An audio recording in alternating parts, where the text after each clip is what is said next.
How powerful are Warhound Titans? Can they kill a Tyranid Bio-Titan? Can they one-shot a Primarch? What about giving Lorgar a second try? Are they truly the best Titans in the Imperium? How strong are they really? Most people think of 40K as a galaxy-wide war, legendary generals grinding armies to dust as worlds burn to the tune of laughing gods. But there's an even larger war, standing hundreds of feet above the companies of Space Marines and thousands of Militarum regiments, smashing into the lines of the Heretic, the Mutant, and the disgusting Xenos. This is the realm of Titans, each and every single one of them a god engine, crafted in the image of the Omnissiah's will, a machine born in the golden age of humanity, and our proof of righteous ownership to the stars. The Warhound Titan is said to be the Imperial's master hunter, a pack animal capable of bringing down any target that dares oppose his holy will. They are the Emperor's judgment, the righteous hammer that strikes down his enemies, reminiscent of mankind's ancient best friend. But let's see how powerful Warhound Titans truly are. First, we will go over the lore, trying to understand how truly terrifying these titans are.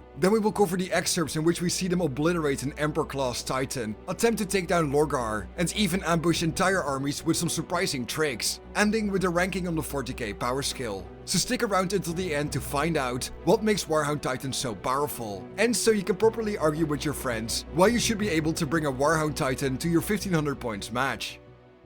The Warhound class and its closest kindred are often referred to as feral and animalistic compared to their larger Titanicus brethren. However, they are the dedicated scouting and rapid response units of the Collegiate Titanica. Fast and agile, they excel as scouts and pack hunters, filling the niche of eyes, ears, and a second pair of jaws for their battle maniples. Right as the battle starts, lone Warhounds are seen running ahead of their pack, swiftly taking out resistance pockets of tank hunters and minefields, sniffing out any possible traps, and reporting on the size and configuration of the opposing armies. They are here to help understand the battlefield, allowing their bigger and slower brethren to properly reposition and prepare for the exact threat they are going to face. When on their own, Warhounds are more akin to jackals, opportunistic and elusive as they track down their foes, taking risks only when necessary, disappearing when their prey has been brutally ripped to pieces. Due to its small frame, it is way faster than any standard battle titan, but it sacrifices a lot. Simply put, their armor is a joke.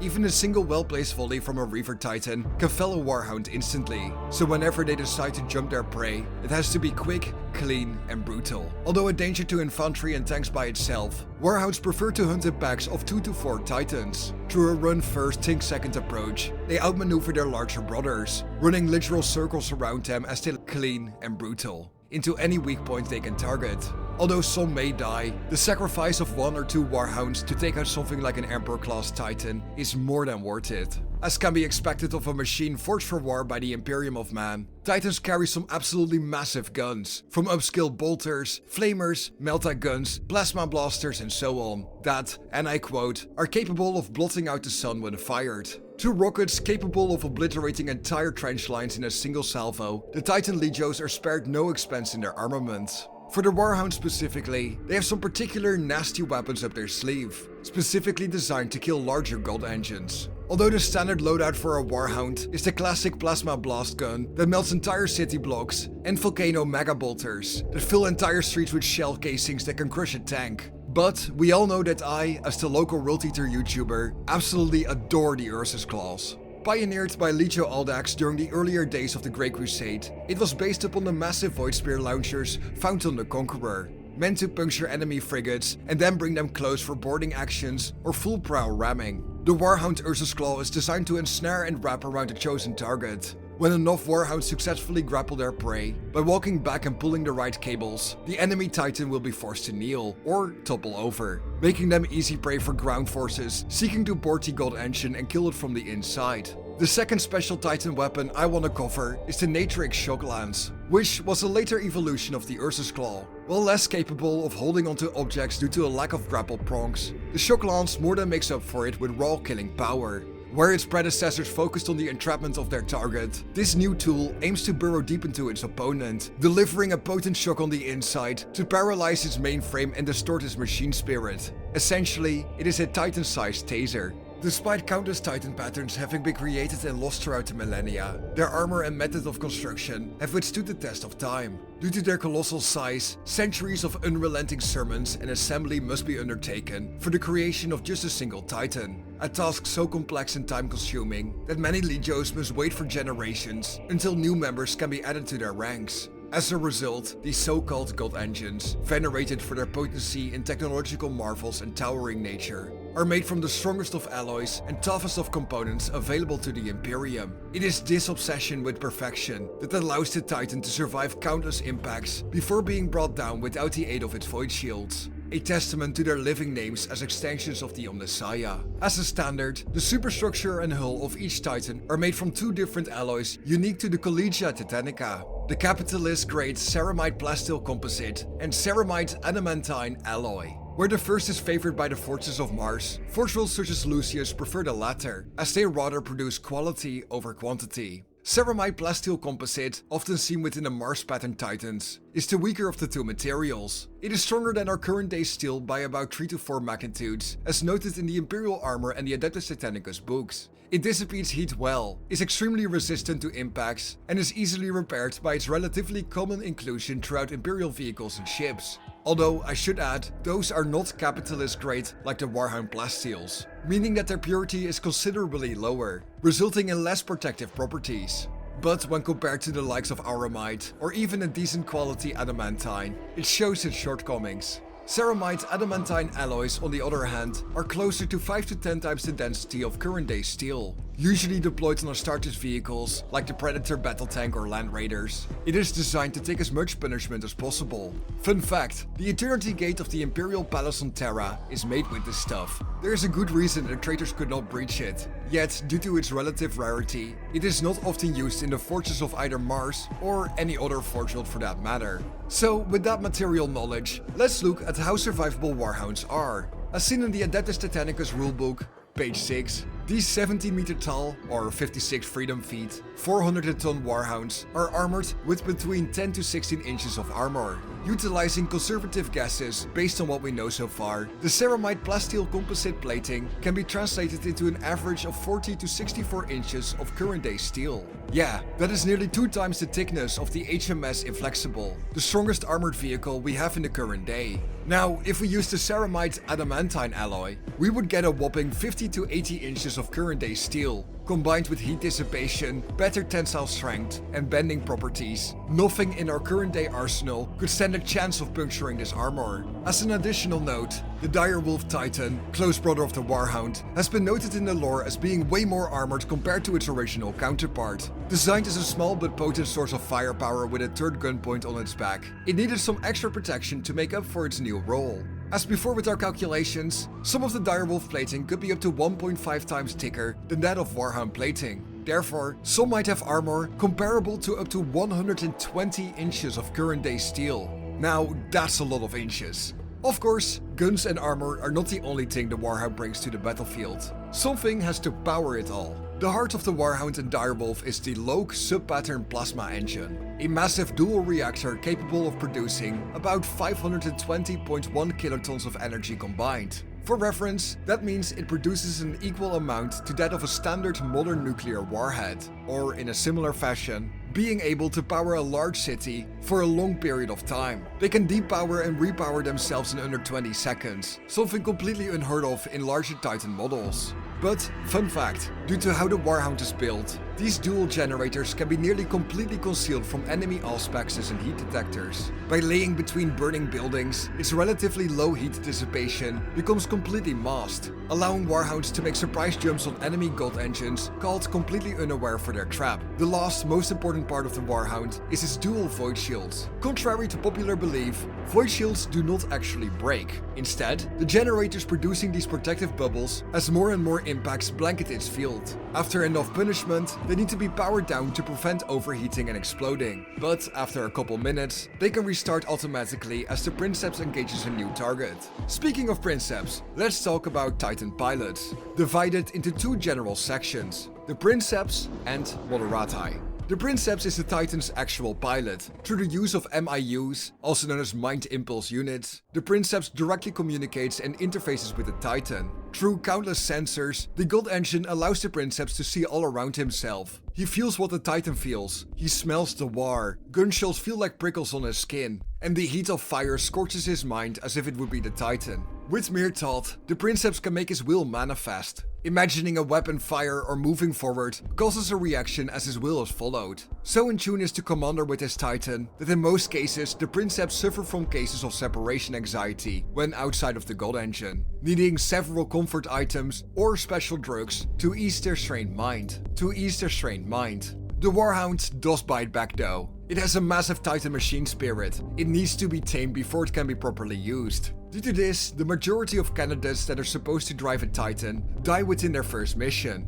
Only 1 in a billion can hope to have a chance of surviving these raging machine spirits, and even fewer can hope to overpower them, making them listen to their own soul. To lessen the mind strain of the Princeps, the Warhound Titans have 2 Bonorati, dedicated crew members who take on the shared pain of the spirit, controlling weapon systems and secondary functions such as speed, oxygen upkeep, and generator stability. With each increase in size, the Titan classes need more and more Bonorati to prevent their leader from burning out within seconds. One of the best examples of how truly animalistic these Titans are, let's have a look at the short story Under the Dead by Gav Torp.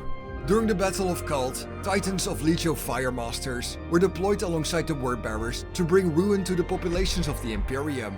Warhound Danola, piloted by Princeps Tai, was running at full speed. The moment they landed, he had lost control. The Titan wanted to kill, it needed to kill. It ran between columns and buildings, racking tanks under its steps as it sent thousands of shells into fleeing crowds, smearing the streets with their bubbling blood. Suddenly, the Titan stopped. It smelled something on the wind. In the distance, a loyalist Reaver Titan was approaching. Known as the True Messenger, the Reaver scanned the district. Danola laid low, masking his plasma generator between the burning buildings as it waited for the Reaver to approach. The True Messenger walked forwards, scanning as it did so. Suddenly, a loud bang, and Danola jumped out of cover. It sprinted as Princeps Tai tried to keep control. Voices started screaming in his mind. The Reaver's void shields collapsed, its machine spirit reeling in fear at the sudden predator hunting it. Warhound Danola kept running, kept screaming, when suddenly, it fell quiet. It stopped in its tracks, panting as if a cannon of old. Princeps Tai lost it. His mind was being consumed by something evil. The Warhound shuddered. All the killing, all the dead, all the rage. Khorne was pleased. The True Messenger slowly turned around, watching in horror as the Warhound twitched and panted. Unsure of what was happening, the Reaver raised its arm, killing the Light Titan on the spot. If he had waited just a bit longer, the Warhound would have been possessed by a Chaos Demon. So with that out of the way, let's take a look at some excerpts to fully understand how powerful a Warhound Titan truly is. The Siege of Terra was easily the most ruthless and insane battle ever fought by the Imperium. Humans, mutants and demons fought all over humanity's cradle by the hundreds of millions. Entire legions of Astartes, regiments of guards reaching beyond the horizon, and Titans deployed in the hundreds. When the Inner Palace was finally breached by the traitors, the Chaos Titans were eager to shed blood in the name of the War Master. However, ascending to the Inner Palace was difficult. The high altitude made it a near impossible climb for Titans, with even their nimble Warhounds having trouble finding footing. Hindara was a proud Warhound of Legio Audax, a legion which consisted of Warhounds that served alongside the World Eaters. The climb took days, and they pushed their God Engine to its limit until forced to power down or risk their plasma reactor from exploding and killing them all. Hindara would fall twice. The first fall was forward on its face, yet luckily it would not be damaged.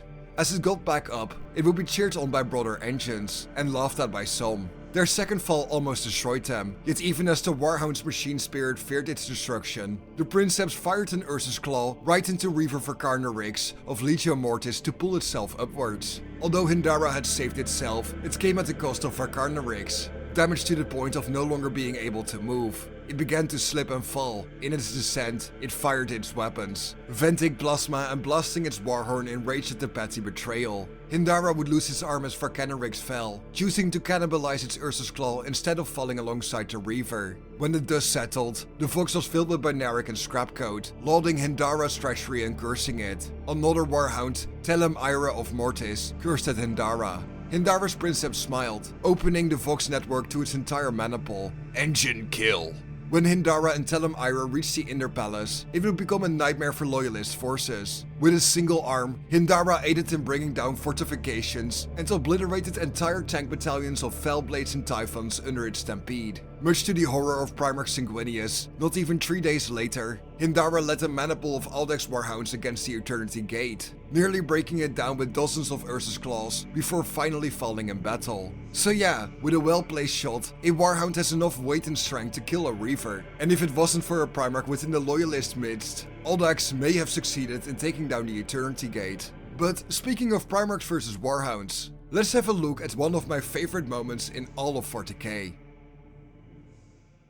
Of course, for as mighty as the Warhound is, it still poses some weaknesses, one of those being the very sons of the Emperor. The book Betrayer covers a bunch of Warhounds from Aldax, but generally most Warhounds from other legios acted and fought in eerily similar manners, like these Warhounds from Legio Lysanda. During the Battle of Armatura, the Ultramarines Evocati alongside a billion Academy Guard would pin down both Lorgar and Angron in a single junction, where they sent in hordes of regiments and even a number of their Titan allies in hopes of killing the two traitors in one fell swoop. Lorgar was digging out Angron from a massive pile of rubble due to the Ultramarines collapsing their own buildings. Yet when the first Loyalist Warhound appeared on the horizon, Lorgar threw a rhino-sized chunk of masonry right at the God Engine. A loud clank, the Warhound's head imploded upon impact, toppling backwards before finding its final resting place. His brother, a Warhound known as Ardentor, returned to favor, leveling its massive plasma blaster, sending 2 massive waves of plasma right into Lorgar. His skin melted, his bones rattled, Lorgar collapsed on the spot. Somehow, Lorgar was still alive,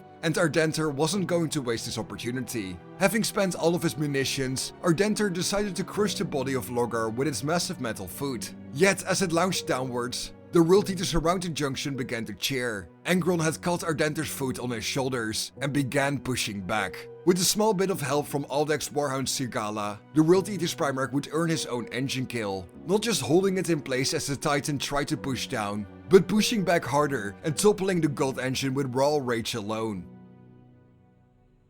Warhounds are nonetheless incredibly powerful tools of war, capable of destroying tank columns and spearheading sieges by themselves. Yet in combat against other Titans, they are understandably lacking. Throughout the novel Shadow Sword, we see how the Imperium deals with the Chaos Warlord Titan. The Chaos Warlord stepped forward, a single Shadow Sword, a Reaver and a single Warhound opposed its path. Individually, none of these machines stood a chance, but as a group, the Warlord had found its match. The Reaver known as Ultimate Sanction would fall first, but in its titanic duel, the Warhound managed to flank the Warlord, obliterating its void shields with massive swoops of plasma and thousands of shells peppering the shimmering fields as the Reaver fell backwards. It had eaten an entire Warlord volley. The moment the Warlord shields went down, the Shadow Sword unleashed its volcano cannon, burning a perfect orange hole in the traitor engine. As it toppled, the Warhound climbed on top, blaring its warhorn in victory at the glorious engine kill. Turning the tide of the siege, the Imperium ended up being victorious.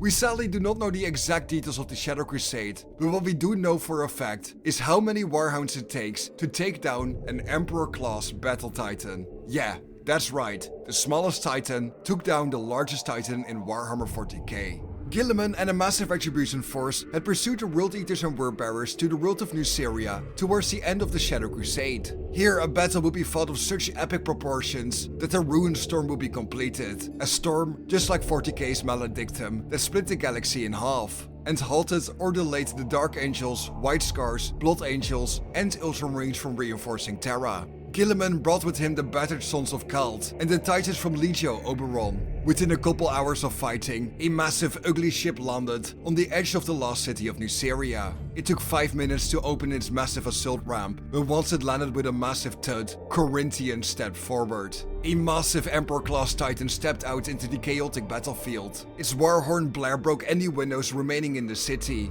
and as it took its first step, an entire hive block was crushed in a shrieking mess of metal and the scraping of rockcrete. 2 Warlords and 4 Warhounds supported the massive God Engine. In response, Aldax sent 30 Warhounds to counter the maniple. Fun fact, at this point, the city was overrun with water, so the Warhounds were actually used as steeds by hundreds of World Eater destroyers and assault squads, hanging off the side while howling and laughing. When the two forces clashed, Corinthians' void shields would instantly catch fire, and although some Warhounds would fall to return fire, the void shields and the wider support armies would be swept aside in a great tide of God Engine and Astartes rage. When Corinthians' Warhound blared again, Warhound Siralach replied, echoed by 17 Warhounds and a cascade of Ursus claws. Even while pinned, Corinthian fought, attempting to destroy a multitude of Warhounds with every salvo. Instead, it would only further destroy the army that came to its defense, and even damage its own legs. With more and more Warhounds harpooning Corinthian, it would be dragged down until it finally fell. The World Eaters and Word Bearers not only butchered its crew,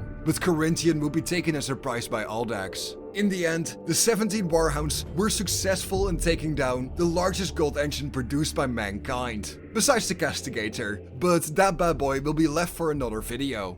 Now for the power skill rating. For 40k we used a definitely scientifically proven rating of 40 Warhammers. If a guardsman is 1 Warhammer, a space marine equals 10 Warhammers, and the Emperor of Mankind is about 40 Warhammers. How many hammers can we give to the Warhound Titan? As shown by the lore and excerpts we have covered today, the Warhound is an absolute beast. By itself, it's pretty okay. More than capable of killing a space marine company. But when hunting in packs, or Emperor forbid, entire maniples, they become a true horror on the battlefield. While being the smallest Titan, it does show why it is a god engine in every aspect. Taking down anything from Reavers all the way to Imperator Titans, capable of fighting anything from a small army to besieging the Imperial Palace itself. It is no wonder why even today, 2 Warhounds guard the Eternity Gate. Also, this new art piece is so incredibly badass. With that done, I am pleased to inform you that the Warhound equals 27 out of 40 Warhammers. It is certainly not capable of threatening the Emperor of Mankind,